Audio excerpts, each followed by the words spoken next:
Assalamualaikum warahmatullahi wabarakatuh. Halo anak-anak, bagaimana kabar kalian hari ini? Semoga dalam keadaan sehat walafiat dan tetap semangat belajar. Oke, pada video kali ini kita akan belajar muatan pelajaran Bahasa Indonesia dengan materi teks non-fiksi. Tujuan pembelajaran yaitu siswa dapat mengidentifikasi teks non-fiksi. Materi pokok. Materi pokok terdiri dari 4 materi. Yang pertama adalah pengertian non-fiksi.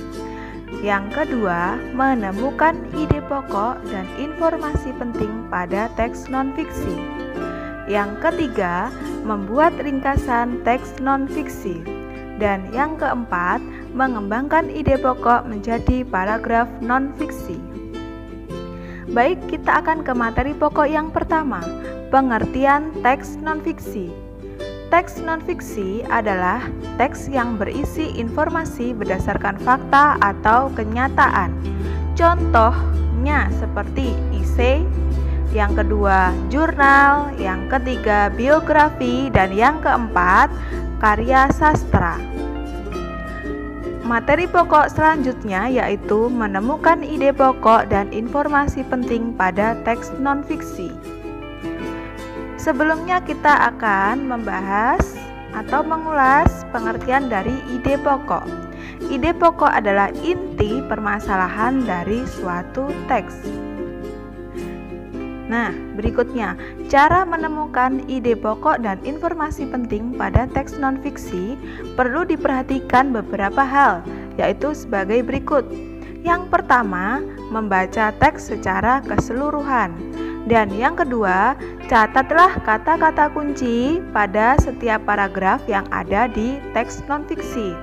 Dan yang ketiga, gunakan kata tanya 5W1H, apa, siapa, di mana, kapan, mengapa, dan bagaimana untuk membantu menemukan ide pokok dan informasi penting pada teks non-fiksi.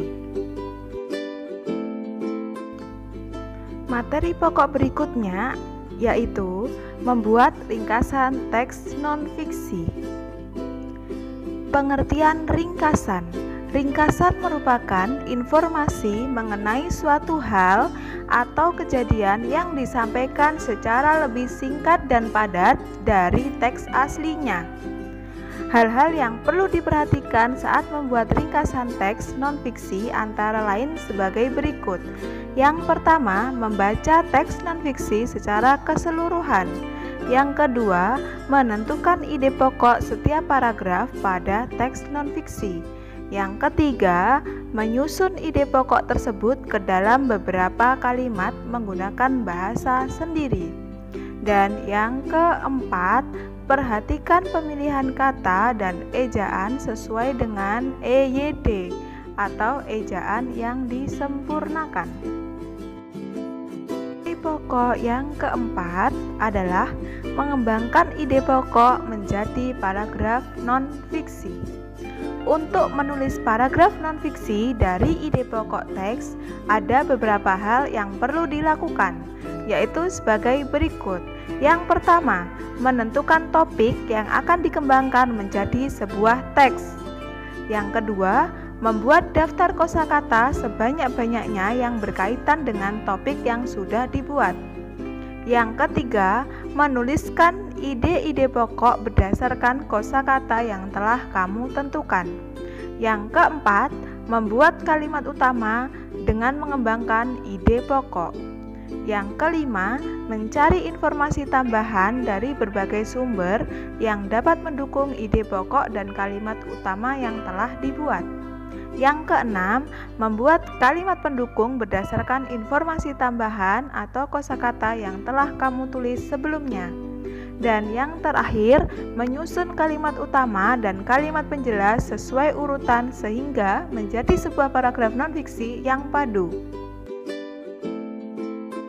Demikian video pembelajaran kali ini, semoga bermanfaat. Tetap semangat belajar. Dan saya akhiri, terima kasih. Sampai jumpa di video selanjutnya. Assalamualaikum warahmatullahi wabarakatuh.